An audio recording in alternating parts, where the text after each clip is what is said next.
Entramos en el espacio de Eusko Ikaskuntza y, como es habitual, Juan Aguirre nos acompaña. Hola, Juan. Buenos días, Íñigo. ¿Qué tal? ¿Cómo estamos? Pues aquí andamos en un día radiante y con un invitado que me parece bastante interesante hoy. Sí. No sé qué pensarás tú. Bueno, yo la información que tengo es que su trabajo, desde luego, tiene muchísimo interés. Y además, yo creo que combinando algo que no pasa de moda, gracias a Dios, como es la fotografía y evidentemente también la historia. Pero cuéntanos, ¿quién nos acompaña? Pues nos acompaña Matteo Manfredi. Matteo Manfredi, que tiene, como ves, un nombre de barítono de la Fenice, porque es italiano de Nápoles. Y él es un joven historiador experto en fotografía, ¿no? Vino hace ya unos años a hacer su doctorado en la Universidad del País Vasco y este pasado mes de febrero lo sacó con una tesis sobre la fotografía como fuente de estudio de la migración vasca al Uruguay. Mateo ha estado este curso en Cataluña, acaba de volver, becado por Eusko Ikaskuntza, investigando sobre la fotografía en la emigración vasca y catalana a América. Entonces creo que nos puede hablar sobre esta vertiente de la fotografía como documento de la historia. Bueno, le saludamos, Mateo, ¿cómo estás? Hola, muy buenos días. Lo del barítono lo dejamos, ¿no? bueno, el nombre que nos ha inspirado un poco. bueno. Pero está claro que la historia y la fotografía es lo que más dominas. Y yo no sé, ¿cómo surge un poco, Juan? Yo creo que la pregunta primero es cómo surge un poco ese interés por vincular historia y fotografía, ¿no? Bueno, digamos que las dos cosas están vinculadas desde siempre. La fotografía es un medio de comunicación que ha tenido un alcance mundial desde sus comienzos, entonces ha tenido un desarrollo histórico y era inevitable que las dos cosas tarde o temprano llegasen a coincidir. En mi caso personal, ha sido la necesidad de juntar dos pasiones personales, que son la historia investigada y la fotografía vivida como medio de expresión personal. Entonces, así ha sido, más o menos.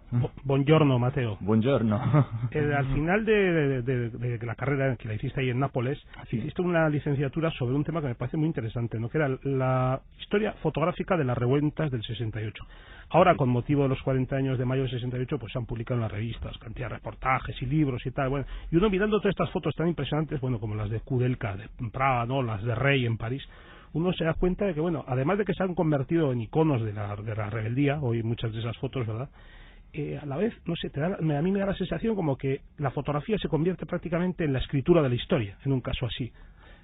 Sustituye, o es lo que narra verdaderamente por el poder que tiene la imagen, ¿no? Bueno, digamos que este es un espejismo que caracteriza propiamente estas imágenes del 68, hechas por grandes autores como Kudelka o el mismo Cartier-Bresson, o todos los que se encontraron con la necesidad de contar los acontecimientos de aquel entonces, de aquella revolución tan asombrosa. Es un espejismo porque sin embargo son imágenes que completas, ¿no? Y son imágenes hechas por profesionales y que han tenido un alcance mucho mayor de lo que pueden tener las imágenes hechas por la gente común, de los mismos manifestantes que aquel entonces sacaban fotografía durante las manifestaciones, las ocupaciones que se vivían en aquel momento. Sin embargo, las imágenes de los grandes autores tuvieron un alcance mayor y afectan nuestro imaginario. Si vemos las películas que hoy en día se sacan sobre el 68, en cierta medida se refieren a aquellas imágenes que fueron sacadas por entonces, pero desde el punto de vista histórico conllevan una deformación como todo tipo de documento fotográfico. Y entonces también son importantes las imágenes que se venían sacando hechas por los chicos de entonces, digamos así. Claro, porque uno siempre se plantea dónde está la objetividad, ¿no? ¿Dónde está la fotografía? Ahora ya evidentemente con el Photoshop todos sabemos que ya los personajes se quitan, se ponen, se retoca. Bueno, esto es algo que ya, como historiador, evidentemente tú sabes sobradamente que ya lo hacían los fascismos y los totalitarismos de los años 30, ¿no? No es un invento de ahora. No es un invento de ahora. A Trotsky en absoluto. Lo sacaron de todas las fotos de la revolución, etcétera. Bueno, entonces, tú como historiador, ¿hasta qué punto entonces la fotografía es un testimonio de fiar? Bueno, eso es, digamos, la clave de todo discurso teórico sobre la fotografía entendida como fuente historiográfica, digamos. Vamos a ver, tú me has hablado de Photoshop y como decías justamente la deformación no ha empezado con Photoshop sino antes. En realidad la deformación mediática de una imagen fotográfica empieza ya con la elección de un objetivo. No es simplemente, o de un tipo particular de cámara, digamos así. Todo elemento influye en un determinado tipo de imagen. Y te puedo hacer un ejemplo de deformación de la fotografía que no tiene nada que ver con manipulación como la de Trotsky o la de Photoshop.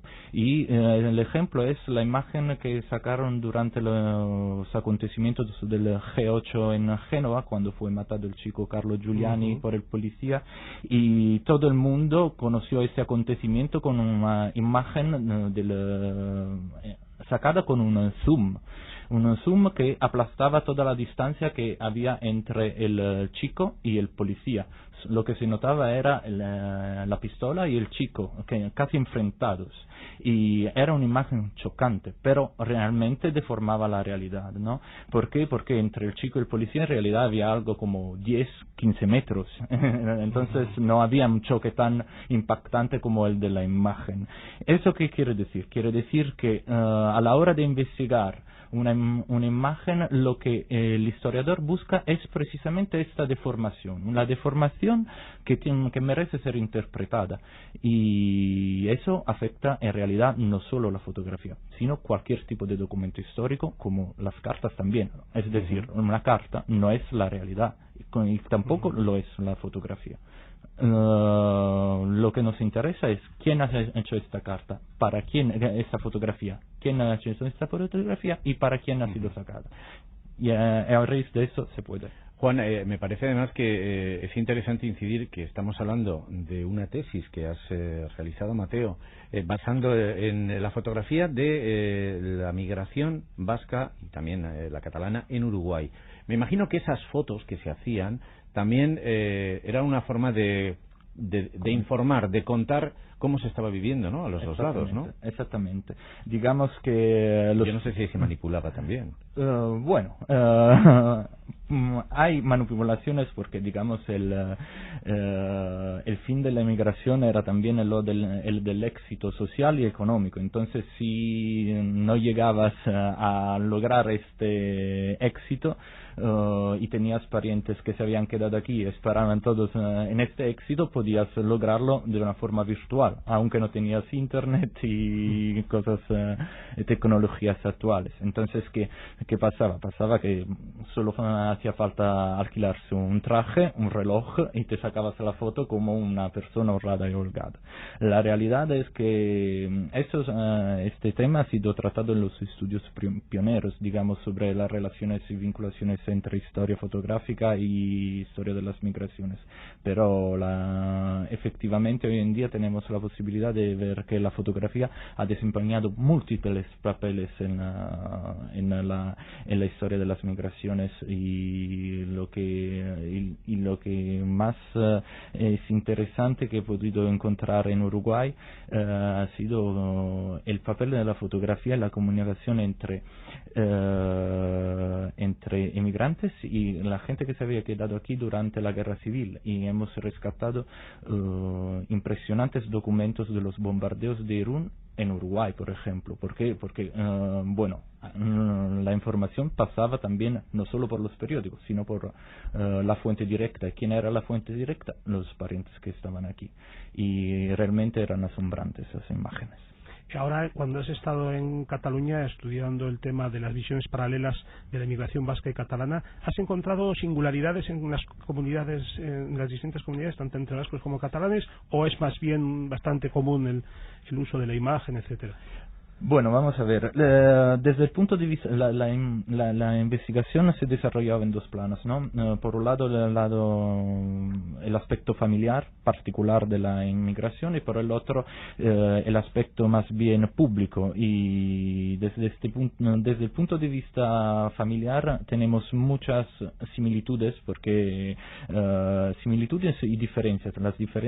Es decir, cada conjunto fotográfico familiar tiene sus características. características. Mientras que desde el punto de vista de las imágenes sacadas y recibidas por los centros de cultura, las Euskal-Etxeak y los centros, los casales catalanes, hay diferencias y, claro, respecto a la finalidad comunicativa, sobre todo con el país de origen. Y lo que he notado es que los catalanes tenían más contactos fotográficos con Cataluña, mientras que los vascos más bien pensaban a proyectar su imagen en el entorno uruguayo.